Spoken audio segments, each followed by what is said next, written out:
candidatos que queiram fazer parte. Eu também tenho que colocar o problema que eu fiz nesse período, que isso daria uma grande discussão aqui no nosso país. Então, se mantém a nossa palavra de continuar não candidato. Mas, deputado Rafael Breck, hoje alguns assuntos me chamam a atenção.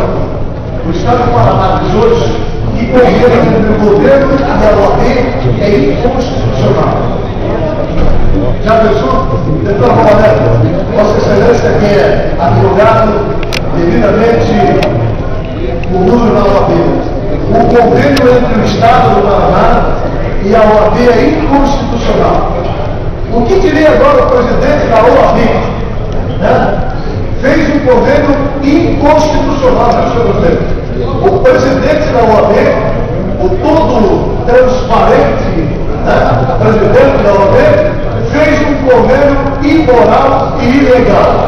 Dá meus parabéns ao presidente da OAB, o homem dos movimentos, né, o homem dos movimentos, anunciar ele que está na página principal do Estado do Paraná hoje. O convênio entre o governo e a OAB é inconstitucional. Aí, minha saudação ao presidente da OAB, dizendo que ele faz coisas ilegais também. Meu presidente, não fica tirando pedra que o senhor tem telhado de vidro. O senhor fez um convênio ilegal e imoral. Tá? Não, ilegal.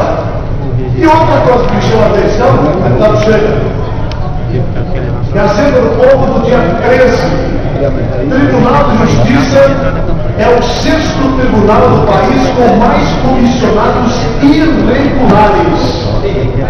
Da pessoa, deputado Breck, se Vossa Excelência a imagem do Dominato, quantos deputados tem aqui? O Tribunal de Cassação, tudo aquilo, né? Pois é, o Tribunal de Justiça do Paraná é um dos tribunais do Brasil que mais tem comissionados ilegais, de forma ilegal. Veja só, quando é um prefeito, eles imediatamente o condenam, né? Eles o condenam, tiram os seus direitos políticos, lhe aplicam uma multa e fazem devolver o dinheiro que aquele funcionário recebeu. O Tribunal de Justiça do Paraná admite.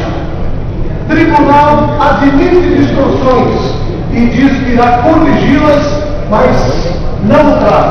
Meu Deus do céu, onde é que nós estamos? Isso é a vergonha da transparência do Paraná, senhor prefeito.